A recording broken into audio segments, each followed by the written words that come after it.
Hello, this is Platform Disco. Discover the magic world of platform ecosystems between platform strategy, technology, and operating models. Today, you will hear more about the partners in transformation, both externally and internally in the world of insurance, a company that is 120 years old, but young as ever. You will hear about the fact that actually insurance is data business, and that it's everything about pricing as a commodity, but then ultimately service to differentiate.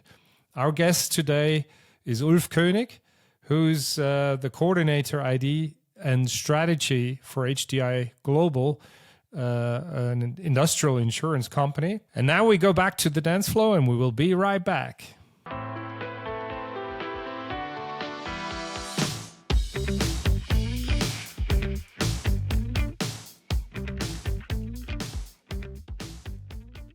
Hello, everybody. This is another edition of Platform Disco. My name is Alex Pesiak, and I'm one of the DJs here. And on the other side of the turntables is... David Ditchen. Yeah, and together we're going to discover the world of platform ecosystems across business model strategy, technology, and operating models. And today we have a very special guest, Ulf Koenig. He is the head of IT coordination and strategy in HDI Global, which is an insurance company for professionals. And I'm excited to welcome you here, Ulf. And we decided to do it in English, although we're all German speakers by design. Hi, Ulf. Hi, thanks for having me, and thanks for the invitation. Thank you for being here. First, as usual, people like to know who's on the other side. Could you tell us a little bit about how you came to HDI and what your main tasks are as a head of IT coordination and strategy, which is a pretty unusual title. Yes, I can. So my name is Ulf Koenig. I joined HDI Global about 5 years ago. First served 2 years as the executive assistant to our IT board member. And then around that time, when I already was leaving the position, we conducted our first innovation campaign, which focused on anything about payable services from an insurance company that's going beyond traditional risk transfer, and that also led to my role that I have today, which is IT coordination and strategy, which is where we bundle all of our innovation activities for the very different domains that we operate in, also across the lines of business that we operate in, and then also ultimately the geographies. We are active on all 5 continents in the world. Wow. And with regards to the pre-discussion, you talked very much about change and transformation is at the core of your role. Can you unpack that a little bit for us and our audience? Yeah, so I think everybody who listens in might have different associations and different pictures in their heads coming up when they think of innovation. Some might think of it as more of a creative process. Some might think of it more of a structured process. But I think really, if you want to do it from the inside, not as a consultant from the external side, then you really also have to deal with a lot of change and transformation and do this change management, familiarize people with everything that's out there, everything that technology offers us. And then also ultimately what we see a lot is that we struggle and that we need a lot of change management around the topic of selling actually. Also all these different solutions that we develop before we can take it externally to the markets. And when you say about, when you talk about the innovation of selling, what are the things that you have in those 5 years you've been with HDI Global? What have you seen particularly change and challenge also the organization with regards to transformation? Could you maybe give us 1 or 2 examples that make it a little bit more tangible?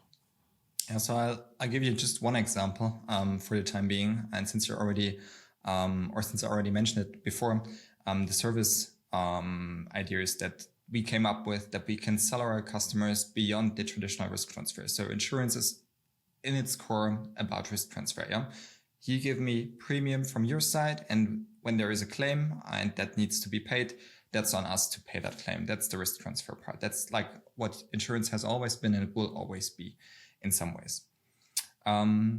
So if you think it of if you think of this in such a straightforward way, it really comes down to a commodity, because at the end of the day, the only thing that matters, if you put it like this straight, is the lowest price, because you don't care as a customer if it's HDI, if it's Allianz, if it's any of our competitors who's paying out that claim. So what not only us as HDI, but also everybody else in the industry is trying to do is to differentiate themselves in terms of services, in terms of add-ons that you can sell, and in terms of unique selling propositions. And that's what we did. But of course, that takes a very different mindset to sell such a thing, because previously you've been in the business of selling risk coverage, insurance, risk transfer. And if you now switch to services, that might take another approach and another sales technique. You might even be speaking to different people within the same organization on the customer's part, not anymore to the procurement person or to the risk manager, etc. So that takes lots of transformation and change, I would say. So for me, it's pretty. Yeah, go ahead. For me, it's pretty interesting to understand there are clients in the same industry, like car manufacturers or in the logistics industry. This is pretty intransparent for me. So how they, or which kind of risks they have. How do you get inside there and understand what are the typical problems they have? How do you differentiate the different risks from one company to another? Because I think it's, I would say, something you really need to investigate on, because they have different processes, they have different hardware, they have different clients, they have different goods they deliver or produce. So how does that work? So how do you build a rating, or how do you get the pricing? So I think that's a good moment to also introduce HDI Global, my employer, and what we're doing. So we are in the business of large corporate insurance. That means you won't find anything for yourself from the retail space. We don't do any private liability stuff. We don't do any private Kfz, it would be in German, or motor stuff. That's our sister company. They operate under the same brand, under the same logo. So in the market, you won't see that much of a difference. But actually what we are in is like large commercial. So that means basically, we're a German company. Our headquarters is in Hanover. And along with the German industry, we've been founded by the German industry. So HDI, HDI in German stands for Haftpflichtverband der deutschen Industrie. So we've been founded by the German industry, and as the German industry internationalized along the path, so that we along with them. Our main lines of business are property and casualty business. So anything related to, for example, if you look at property, anything related to fire risks, anything related to flooding, these are like the most usual ones. And then also what comes on top of that is not only like the physical damage itself, but also the business interruption. Because once your building is down, once it burned, you can't produce, or you can't store anything in this warehouse anymore. So you might run out of business because you have contracts. You might have contractual penalties also from your customers. If you don't supply them in time, they make you pay. So that's the part that is about business interruption. So we cover both physical damage and the business interruption part on the property side. And then liability side, I think it's a little bit more self-explaining. Maybe you might relate to that a little bit better from the retail space also. And your question, coming back to that, is how do we assess that risk? I think that comes back to one of our main selling propositions, because usually what we have is we don't just insure the risk as it is without having it seen before. But we actually have so-called risk engineers. So they are engineers by training, but they have switched sides in a way and come to the insurance company so that they go out in the field, visit all these kind of properties. They have a look what's the stature of those buildings? Can it be burned easily? Are there preventative measures in place, and so on and so forth? They also come up very importantly with the estimates. So how much would such a building, if it burns down, how much would that be worth? So what's an appropriate insurance sum? And that's where we rely really on expertise from our people in the field.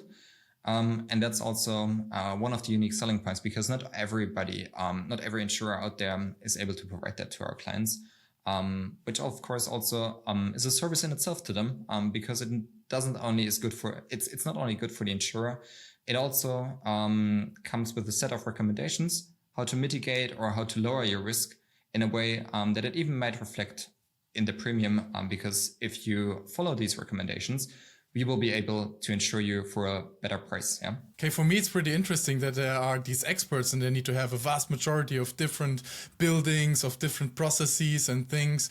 And how does digitalization play a role in their work, in their processes, or how they get things done? Oh, that's a huge question. And there are probably not only one answer, but several answers to that. One thing I could share just directly from the past. So all of you are aware we have had COVID in the past, yeah. So that's the time where everybody went into shutdown. No more people in the offices, but also no more people traveling, which is what you need to do in order to see all these sites, yeah. And also then on the client side, no more visits of any of these facilities, because there would be risk of COVID infection, yeah. So in these times, how do you deal with this? Yeah. And what we came up with, we had a third-party service provider that we used to develop a solution together with, to come up with a virtual reality solution, where you can put on your head your glasses, yeah. And you can see on the other side, somebody from the client walks through the facility, usually maybe the facility manager or so, and he films whatever he sees and is connected via audio also to the risk engineer on our side, so that you can see not only what is there, but also communicate with him and say, okay, can you move in a little bit closer there? Can you do the twist in this regard? Yeah. And it all gets recorded. So it's not only for this specific moment very useful, but also for the future. For example, if a claim happens, yeah, if there is a loss, you can see, okay, let's scroll back in time and try to see what did this building look like before the loss happened, yeah. So we got some sort of indication also what might be the monetary effect of that, yeah. It also is very nice for creating an audit trail, because you can store all these visits in much more granularity and with much more detail than what you would do if you visited on site for yourself, because all that video footage that gets recorded, and for an auditor, it's easily to share and to view that. Yeah. So that's just one example, but I think there are very much there are many more, and we're working on a number of those. Yeah. So I think just to maybe share a little bit, I can't go into further detail at this point, but maybe external data. That's also super interesting, because of course it's very time consuming. And with the time consuming, it's also salary consuming in a way, to have all these people visiting all these different sites in the world. And as I said, we're active on 5 continents. So what do you do if you have a risk that's, I don't know, in South America, and you only have the one engineer or the couple of engineers here in Germany who really are experts in these specific kind of risk? Do you send them overseas to South America? Only the travel time alone will take up a huge portion of their time. So again, DVR thing, but also maybe digital twins. Yeah, that's a huge thing. External data sources, how can we make use of them? These are all areas of innovation that we would be very happy to explore.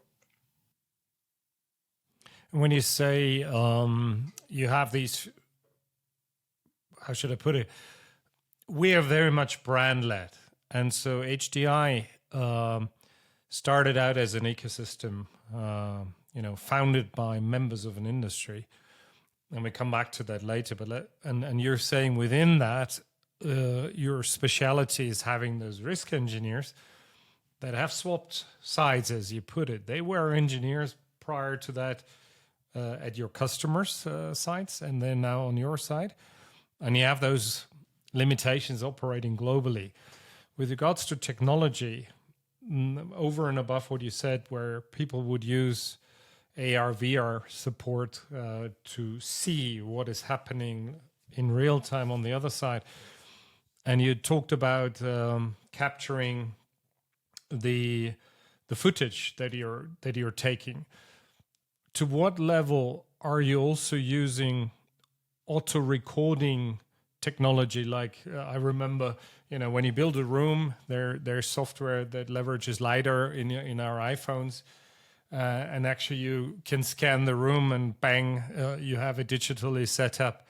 The other one, obvious one, is you have the footage being screened by AI and determining almost like in heat maps, high risk, lower risk areas. Is that something that you guys are seeing already? Is it something that you're experimenting with? Or is this something where you look at technology and InsurTech to screen for such technologies that would allow you to go the best way, which is vast experience of these people that have been in business since ages or for ages, and then on the other hand, leverage new technology? Maybe we can talk a little bit broader than just VR, AR, and how you systematically identify those new means and how far we really are, because the advancement of technology is amazing, and particularly, obviously, what everybody talks about, AI. But maybe you can tell us a little bit more about this being the brand, but being the brand plus now. Yeah, interesting question for sure. What we do is we explore these different technologies, and especially those different service providers that provide all these technologies on a more or less constant basis. Yeah. To our knowledge, there are very different degrees of maturity in the market, I would say. And it really depends not so much on like what's the technology, but really who's also the service provider. Because different service provider can offer huge differences in quality here. If the quality of the service provider doesn't match with what we currently would use as a tariff or what we would currently use with our risk assessment methods, I think it's pretty tough because you still have to vet this service provider. You would have to make sure from an underwriting perspective that whatever he presents to you comes at least close to what we usually get if we send an engineer on site. So that we really make sure, it's at the end of the day, it's really our risk. That's the meaning of risk transfer. Yeah. So if a loss happens, and if we are not sure about what's the probability of this to happen, then it's on us to pay this. So that's where we are, in a way, very conservative. But we are in frequent touch with different service providers, look at those technologies, and try to identify those that we really see potential and upside in. Yeah. Maybe we can speak about this now, maybe also later. But one of those service providers has been Acure. They're in the business of monitoring battery storage facilities. So what usually happens with these battery storage facilities, they can light up. It's called thermal runaway. And it's very difficult to put out these fires because you can't put them out with water. So usually what an insurer would request the customer to do is, for example, just one example, put a minimum space between those facilities so that if one lights up, the fire doesn't spill over. With Acure, that's a third-party service provider, we've been able to monitor the different parameters that the battery management system already has. So, for example, temperature and so on and so forth. And we're able to predict those thermal runways with up to, I think, 6 weeks in advance. So that for us is not only money on our balance sheet, but it's also a huge benefit for the customer because, yes, we do pay the money, we do pay for the loss, but nobody has any interest at all in lighting up those batteries and having to replace them and having to deal with all the reformation work, etc. So I think for both sides, it's a win-win. And then in this way, we are also able to offer better terms and conditions. That's a great example. As you might know, we're super passionate about circular platforms, and we're focusing on EV battery marketplaces for the circular economy. Now, talking about this example you give of AccuRenet, where they analyze battery management system data and are able to provide guidance for your risk assessment, but also obviously data to grade a battery, most likely state of health, etc. In a platform context, this would be a layer that would be onboarded, that this technology is available on a platform, and that everybody that transacts on the platform could benefit from it. If you look at Accura's webpage, you see the big names of the industry. And as we also talk about innovation and your process, your industry and HDI is taking. And by the way, your logo is just running across here. Yeah, I think we're the first insurance provider actually to collaborate. Yeah, with them, there you go. They are proud of you. Therefore, you're on here. Can you tell us a little bit about the screening process? Accurate, of course, you are in an ecosystem, also in a linear ecosystem. People know that you insure large items and large industries. Therefore, of course, they also reach out to you. But from your innovation standpoint of view, how do you screen? And maybe this particular example of Accure.net, where you then tested and learned, how did that come about? Can you tell us a little bit about the process that you've applied and what role you played there? Absolutely. Maybe even as person. I won't talk about Accure because Accure is actually the project of HDI Things. So that's a subsidiary of us, our corporate startup, if you will. And they have been founded as our venture builder, who does stuff like this with Accure. We are sitting on the internal side, if you will, within HDI Global. But the process looks very similar, I think.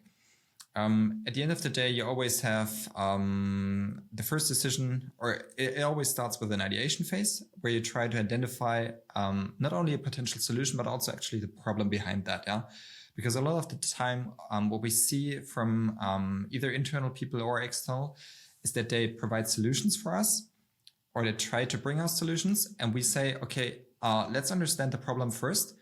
And once we understand the problem, sometimes it turns out that the solution isn't like the best fit. There might be a different solution that's actually even a better fit then.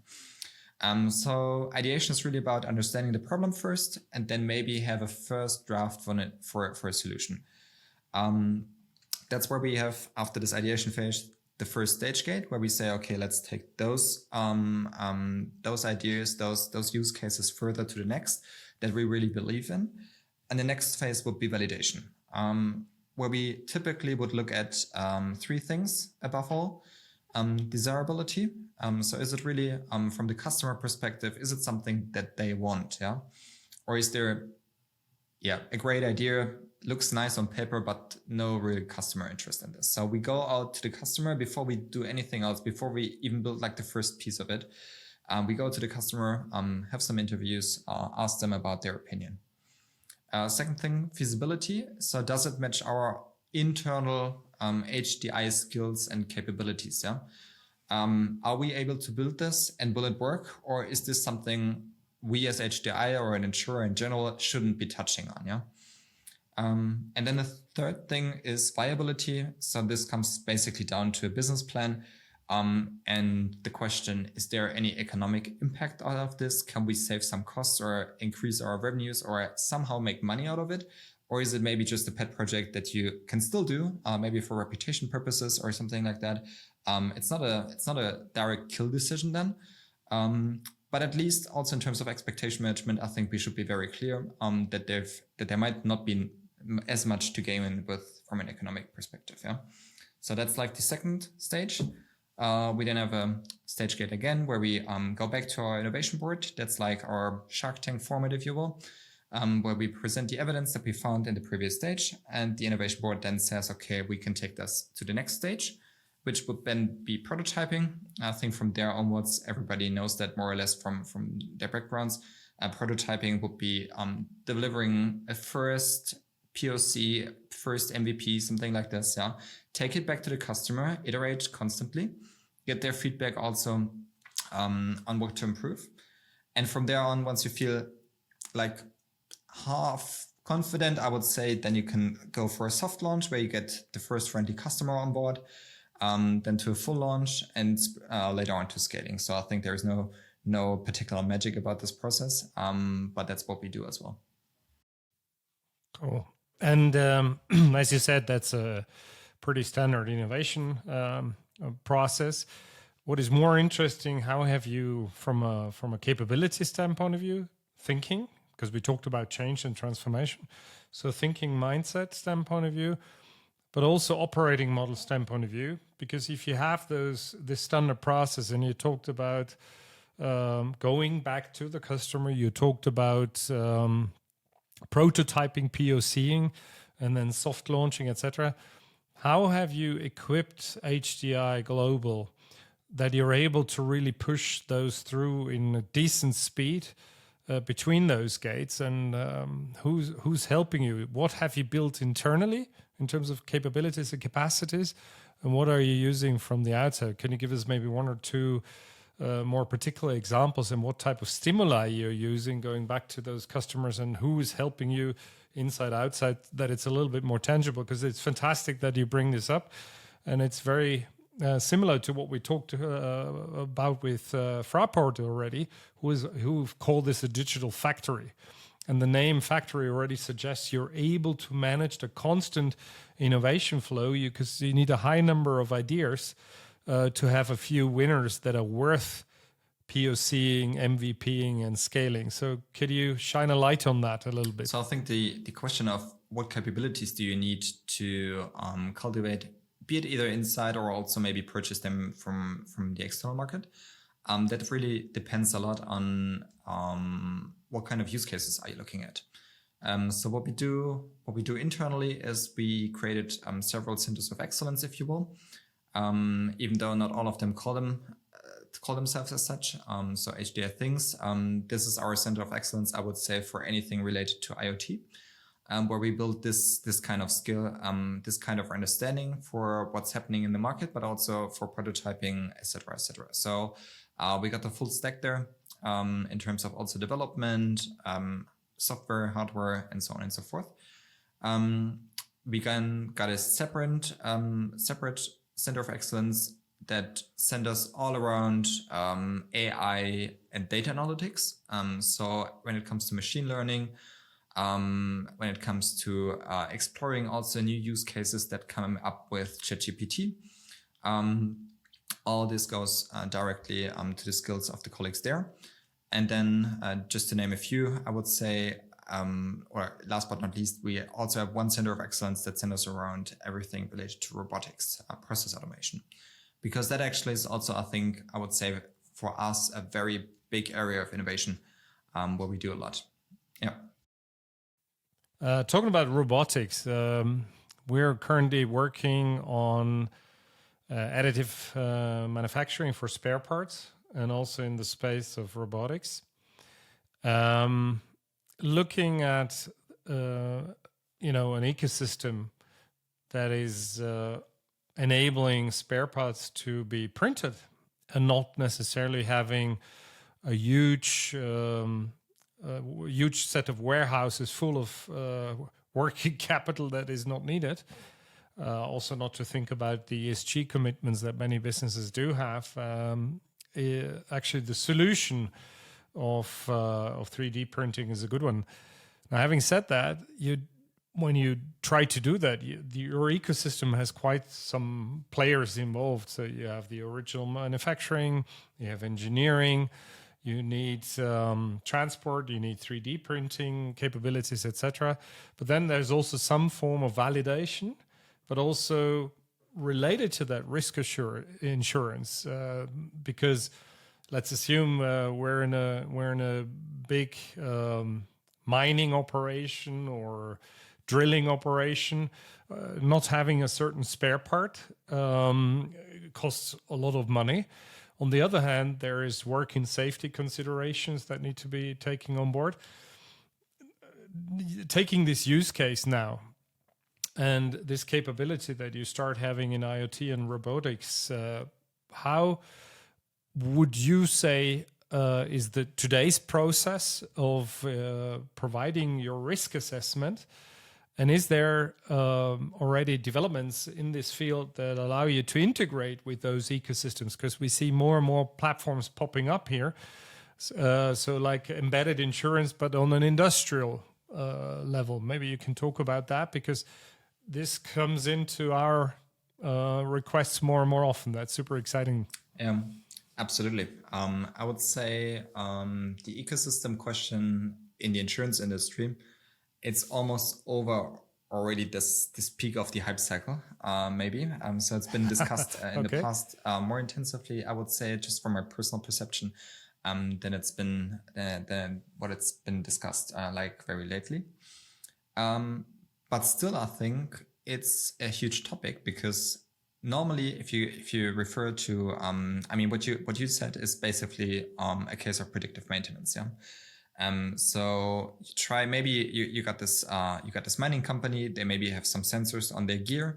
Those sensors, they tell you, oh, this machine is going to run out of service anytime soon. And you might have this 3D printer in the background that prints you on demand the necessary spare parts. So a great case for us. If a customer has that in place, that's good for the insurer too, because it doesn't create as much of a business interruption claim than what you would need if it didn't have those 3D printing parts in place. Yeah. Predictive maintenance, in a way, all these IoT sensors, that's pure money for us on our balance sheet, because we're able to not just wait for the claim to happen and then pay it out. And instead we turn it around and say, okay, there will be a claim happening. Please, dear customer, react before it does happen. So we don't get to spend the money ourselves, and you don't have to have all the hustle. Yeah. So I think we're turning this around to a predict and prevent mode, which is great. But usually, from a customer perspective, getting better insurance quotes is not like their primary motivation. Yeah. So if you come back to the ecosystem part here, I think it makes a lot of sense, at least for us being HDI, an industrial insurer, to also be part of the ecosystem, but not as a primary driver, but more like take advantage of what's already been installed. Yeah. I give you another example, not from the mining industry, but from motor fleet business. Yeah. So telematics is a huge thing there. Not so much in Germany because we have so many privacy concerns, but in the UK and Italy and some other places in the world, that's been huge. And the primary motivation for the customer is not getting better insurance quotes because we can assess the driver behavior like in real time. And then those drivers who drive very prudently, we give them better rates or something like that. That's not their primary motivation. That's like secondary for them. What's their primary motivation is that they, for example, can give their drivers recommendations on how to save fuel and how to bring down energy consumption. Yeah, this is their primary motivation. But still, if we can get the data, we can quote on that data and make our pricing more granular. So we are also benefiting from this. Yeah? And can give that benefit back to the customer. So in a way, it does make total sense to be also part of that ecosystem. So now you know all of this, you have all of this external data, you accumulate all of this data. So you have experts, they understand it, you have technology, machine learning to make it transparent. So you know what to do it better, to make it more safe, to save resources and so on. So to which extent do you recommend this stuff? To which extent do you say, hey, you should start building sensors in your factory, you should start predictive maintenance, you should think about additive manufacturing? Because we heard in the meeting we had before that you are consulting on risks and to mitigate risks. So to which extent do you recommend this stuff? Super interesting question. I think it circles back to the beginning of our conversation here, because this is actually at the end of the day a question of change and transformation management. Yeah, you're speaking here right now to a headquarters person. Yeah, so from a headquarter perspective, I would say, yeah, let's do it. But I'm not the one speaking to the customer on a daily basis because I'm not the underwriter. I'm not the salesperson who does that on a daily basis. If we are to recommend any of it, we first have to vet it. That's like the first and most important thing. We really have to make sure that whatever we recommend, it's fit for purpose. And it doesn't give us better or it doesn't give us worse results afterwards because we recommended something that actually didn't lower the risk as much as we thought.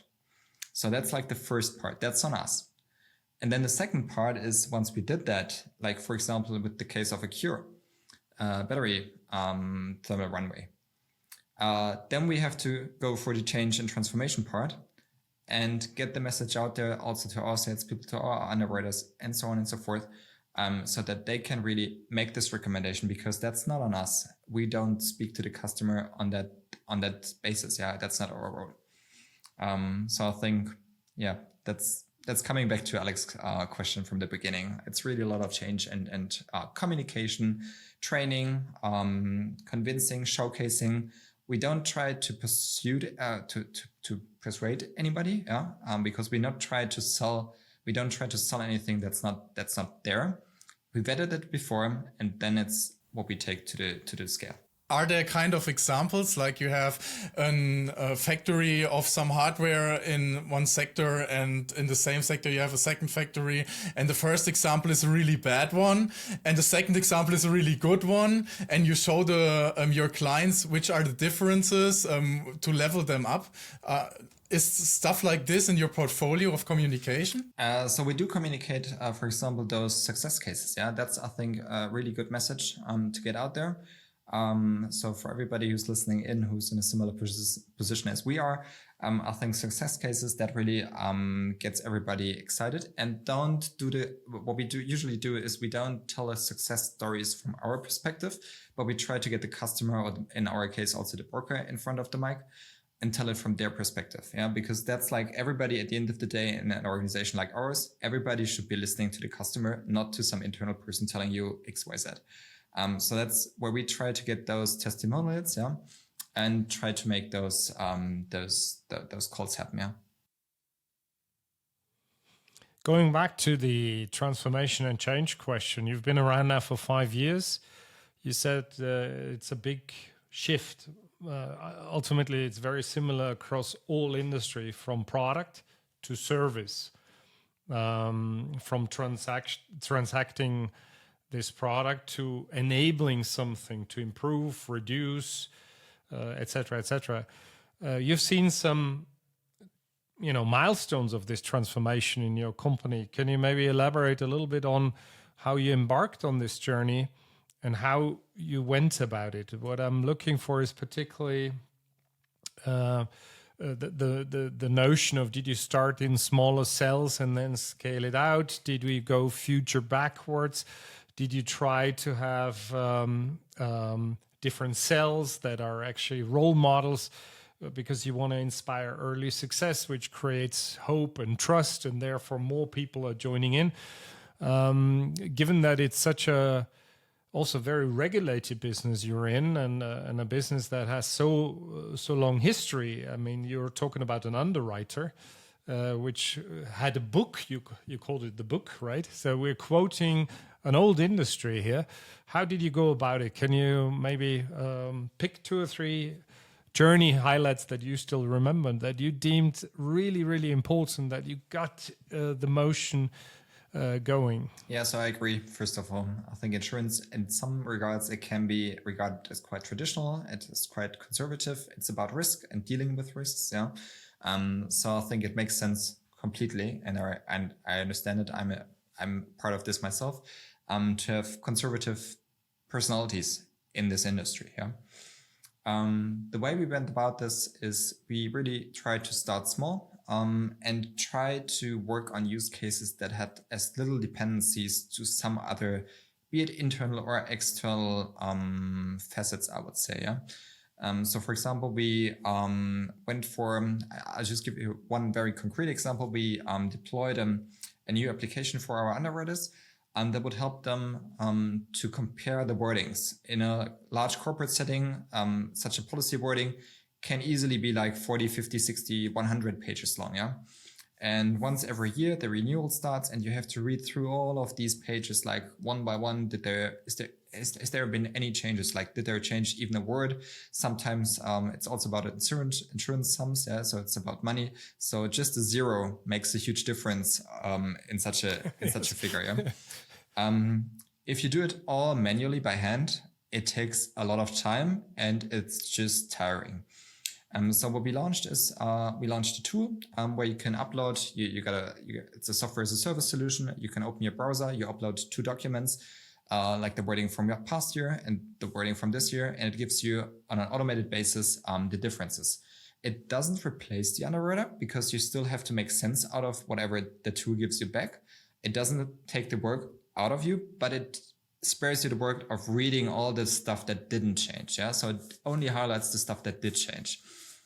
And we really try to get this out there, starting small with separate countries, separate lines of business where we focus first, where we tried also ourselves out, because that's also in some ways that has been new territory for us, and scaled it from there. So it's I would say pretty standard approach in agile working. Yeah, start small, think big, and now we rolled it out all over the world. All countries are on it.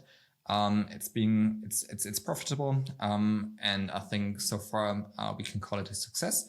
Even though I think there is so many more use cases out there for the same technology, because I mean you can do that for policy wordings, but you can also think of use cases in the claims area. You can also think of use cases in the legal area, in the reinsurance area, and so on and so forth. So I think the potential here really sky's the limit.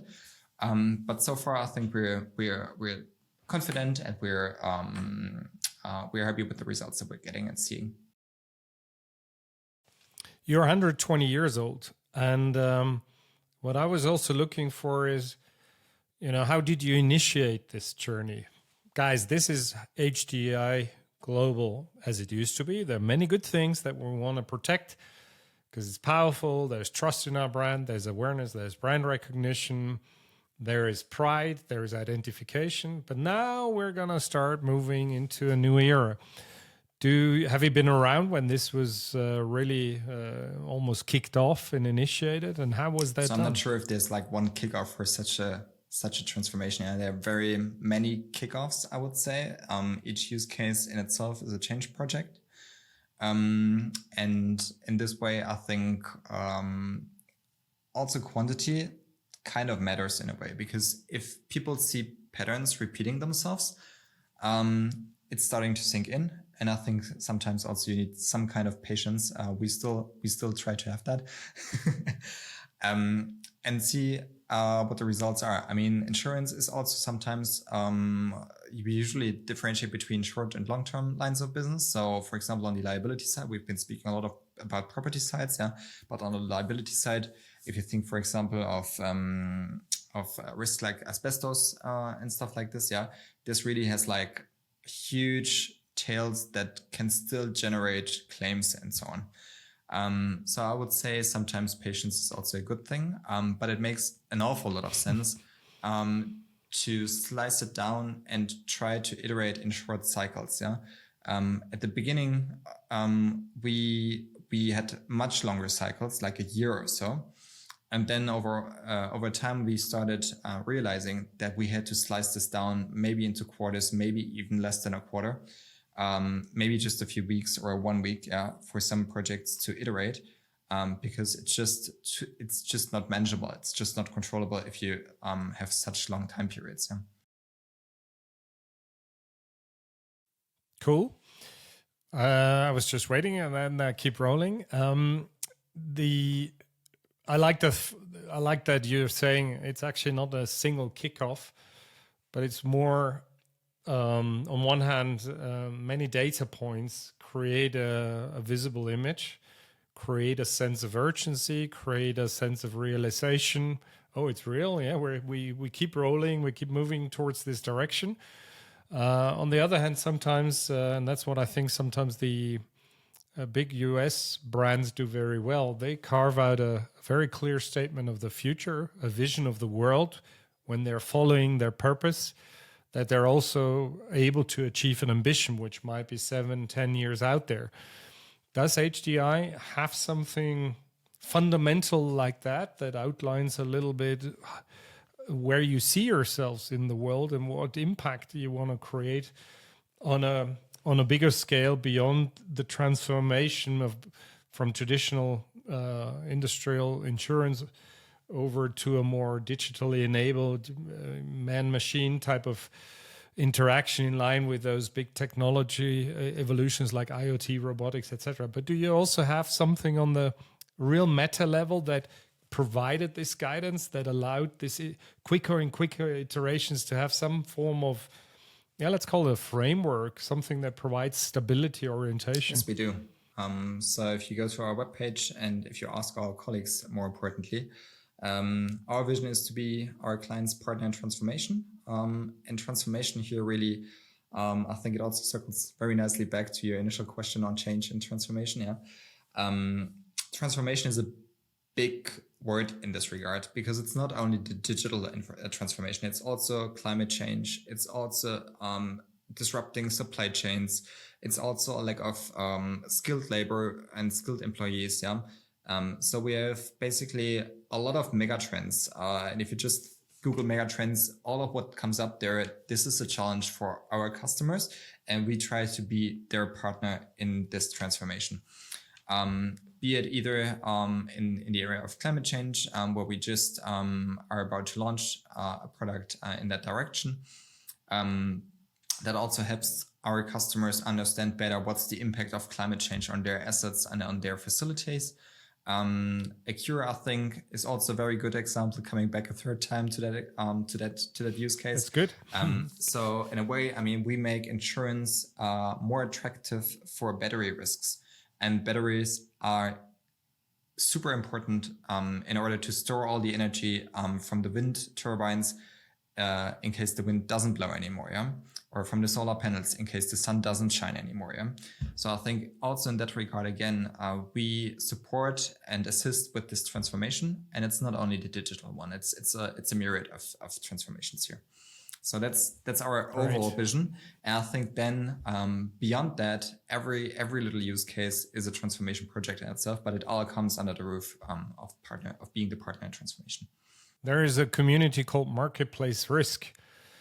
Peter Evans, our Chief Strategy Officer, is part of the board.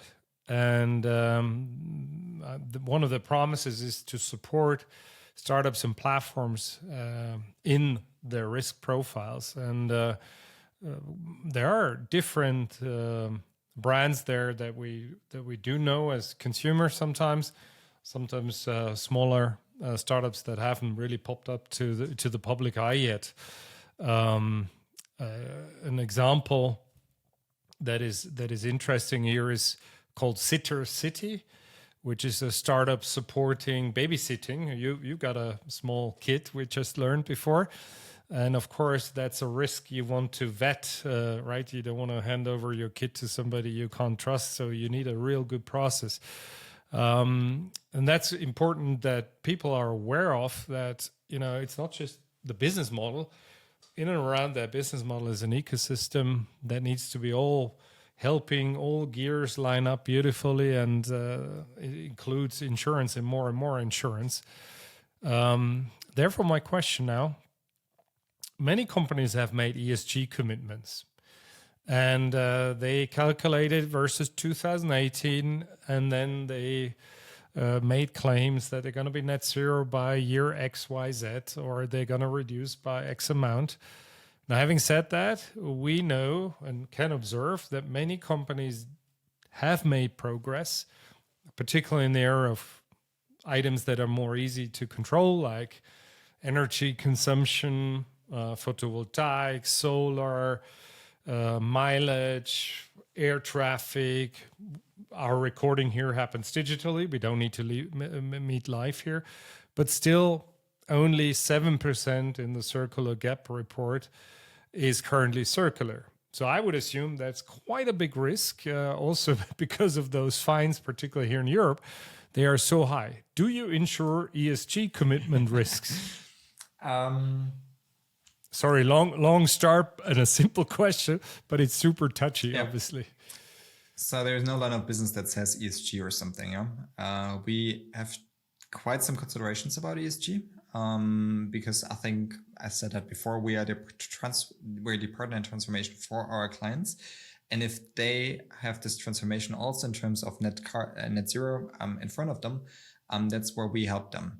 And helping them at some point also means, for example, if you speak about coal mines, if you speak about refineries, etc., you can't, from a customer perspective, it would be unfair to them to say it like from 1 year to the next, we decide that today, and in 2025 we don't provide them any insurance cover at all. That wouldn't be fair, and there wouldn't be a partner in transformation, but the partner also supports you in the process and guides you through the process. So I think that's also our role here, where we see not only on the internal operations side a lot of CO2 saving potential, not only on the investment side, because of course, as an insurance company, we also reinvest all the premium that we collect from our clients. We reinvest that in the capital markets. That's also somewhere where you can invest it according to ESG standards. But especially, I think, and that's the third side, on the underwriting side. That's where we have like the biggest focus, and where we need to consider also, okay, which kind of risks, and I named a few before, which kind of risks do you insure until what time, and how do you support your clients as the partner in transformation, so that they can also make this transformation really happen. Do we insure any ESG commitments? Coming back to your very concrete questions, no, not that I know. There's no line of business that says ESG commitments. But I think one could possibly even make the case that this is part of the directors and officers insurance that also we provide to our customers. But I'm no expert in D&O insurance, so I would leave it up to them to make the decision. There's more business coming in that field, I suppose. I think this is the point. This is the point where I have to add the disclaimer. This is no official statement or something. So please don't expect us to pay any claims from it. Yeah, very good. We're safe now.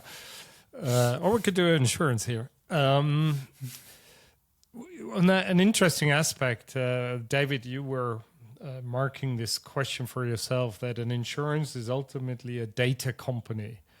And you want to throw it out?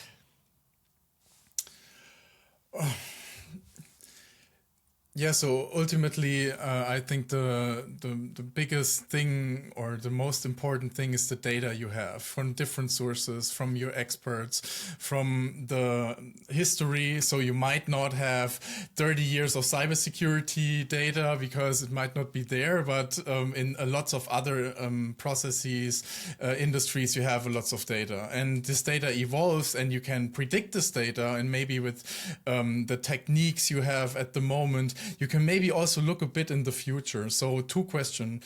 Would you agree when I say that an insurance company is a data company? And the second question, are you thinking about innovation projects which look into the future in a more particular way than predictive maintenance at the moment? So you could also look at health data. You could look at driving data. Will people get sick? You have statistics. You might have a lot more than you have had 30 years ago. So I can do a DNA test at the moment, and then it might predict some stuff I don't want to know at the moment, but you might want to know it because you're going to insure me. So innovation in that regard, in which direction are you driving? So your first question, agree. Nothing more to say. Yes, we're a data company. Without data, we're nothing, especially in 2024. Second question, do we see further in terms of innovation projects? So there are many, many regards beyond IoT and beyond predictive maintenance where data plays a very crucial role. That's for sure. At the same time, also, if you hear the term innovation, people tend to think of like the big moonshots or something. So a lot of what we see in practice is, you can shoot at data with any algorithm you want, like with the most sophisticated AI model that you ever imagine. If your data quality doesn't stand the ground, then it's going to be shit in, shit out. And I think that kind of data quality, it doesn't sound sexy. Yeah, it's not anything people would relate to innovation. But in the end of the day, it's like the enabler that needs to be in place before you take any algorithms out there. Yeah.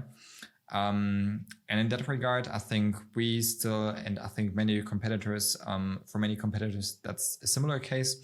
I think we have still some way to go, where we either try to brush up our internal data.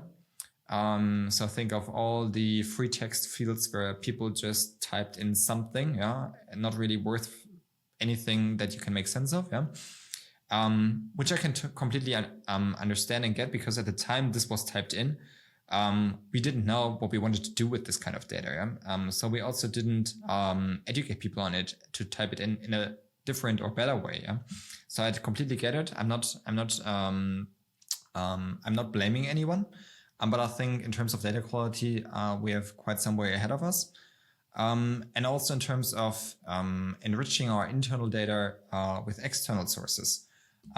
Be that either we already discussed the IoT sensor data, but could also be data providers that you can just purchase or other sources. So that makes a huge difference if you can improve your data quality and then go to the algorithms. Yeah. In the old world, everybody would have hedged their data. Of course, on the retail side, there is kind of like a history that might be translated if somebody is just causing claims. Moving into the era we're now in, this ecosystem area, although you said before, the hype cycle is maybe down, you're moving into the valley of tears. But still, the end game seems to be an ecosystem of ecosystems, because everything is connected. So by default, it's an ecosystem world. Having said that, do you see in terms of the development that we have in the market, Europe having a very conservative relationship with data, definitely on the consumer side, but also, for example, in Mittelstand, while data is a fuel to enable, and you just said it yourself, you've got good data, your AI can deliver added value. Bad data, no results, or bollocks. Now we see more and more data spaces pop up. So in manufacturing, also supported by the ministry, on Gaia X, we see Manufacturing X, we see Catena X, and what have you. Are you part of data sphere projects that actually, neutralized or metadata-wise, is enabling new findings, better protection, because also the costs are just climbing and increasingly become prohibitively expensive? You talked about flooding and other natural disasters. If I just look outside the window, I live in the mountains here, guys. This winter, on the mountain, tons of snow. Here, nothing. The risk of fire has gone up. Droughts, floodings, everything is just more and more extreme. So not going into this natural catastrophe side of things, but more the ecosystem collaboration in industrial production and environment. Is there data spheres that you are participating in? And what can you tell us about this whole new world where data is really leveraged competitively, but also to the greater good, so co-opetition-like? Yeah, absolutely. I think that comes back to where I said before, we're maybe already a little bit beyond the peak of the hype cycle. So in the past, a lot of insurers have been discussing about should they be the creators and the owners of such a platform. Yeah? So should they be creating and putting in place, initiating all these ecosystems? Yeah, and I think a lot of stuff has happened in that sphere, and most of it has been disappointing. So that's where I said, okay, maybe we are already beyond the peak of that hype cycle, where insurers already realized what I just said and retreated. Does that mean there is no platform or no ecosystem and no role for us as an insurer in those existing ecosystems? No, not at all. I would say that's one of the roles that we also have to play here. identify the relevant ones. Yeah, what are the ecosystems that you want to be part of, and where you want to be participating, on which terms. I think that's also a very important questions. Very important question, because not under all conditions you would be a part of that. And then maybe one very concrete example. It's again not sexy, but I think it comes back to one, data quality, but also the effort of typing in and rekeying risk information in our systems, in the broker systems, in the reinsurer systems, in the customer systems, and so on and so forth. I think a lot of these processes, if a submission reaches us, we quote on it, then the customer accepts it, and it gets binded and issued. The policy gets issued. Then I think a lot of this process is still very manual. And if you had a platform or an ecosystem where everybody could connect and share this data in one common format, there already have been initiatives in the past where exactly this has been the purpose. And there are also some commercial service providers who offer a similar thing. So I'm not saying that there is nothing, but still I think the level of standardization and harmonization could be greater. And that would ultimately not only us save us a lot of work, but also the customers save them a lot of work, the brokers, the reinsurers, and everybody else, every other participant in that ecosystem, save a lot of work, plus get the data quality right. Because you don't have, every time you rekey something, that's also your window opening for error and for emission and stuff like that. And when we go back to your, we retreated, we learned that ecosystem might not be so sexy for an insurer. At least not initiating it. Have you been actively operating such a platform ecosystem, or have you been participating, or have you just observed it, that others failed with platform ecosystems? So if you ask me personally, that's as been before my insurance time. companies. Okay. And apart from that, I think other insurers also have been more active than HDI, I think, yes. Okay, cool. Going back to the search fields one more time. We've painted quite a good picture, I think, of what is there. You have your process, you have your purpose, you have your role. How do you identify? Because in innovation, often we hear ideas. It's not the ideas, it's the problems. If you ask the right questions, fall in love with the problem and not with the solution. How do you, help your ecosystem inside and outside to be really, really searching in the right fields? Because as you rightfully said, you're in life, right? And life is everything. So you got to be a little bit more specific. Do you provide something like search fields that provide those little guide rails where people can propose stuff? Or is it far more free, down from the purpose, your strategy, and whatever then comes up? Or do you provide search fields?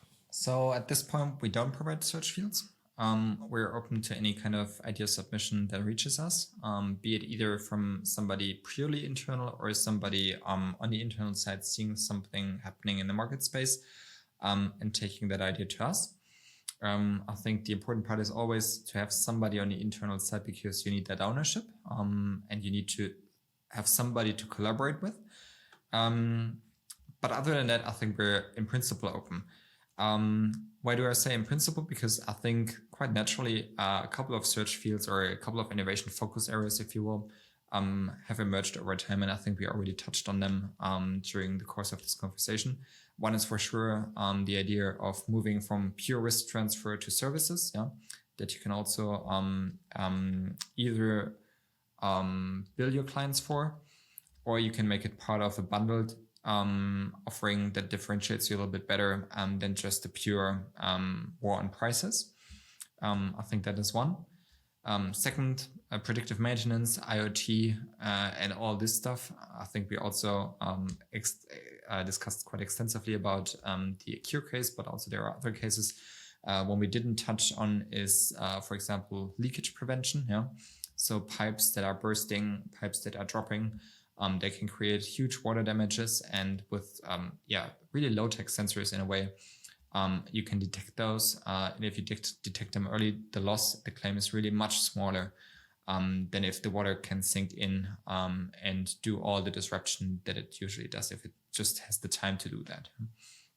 And the third focus field, I would say, is definitely also process optimization and speeding up our internal processes, freeing our underwriters, our claims persons, from all these not really value-adding tasks, because a lot of the time we have a highly educated person with a lot of experience under their belt, doing really monkey work, rekeying information from one system to the other. That's not really creating any value at all.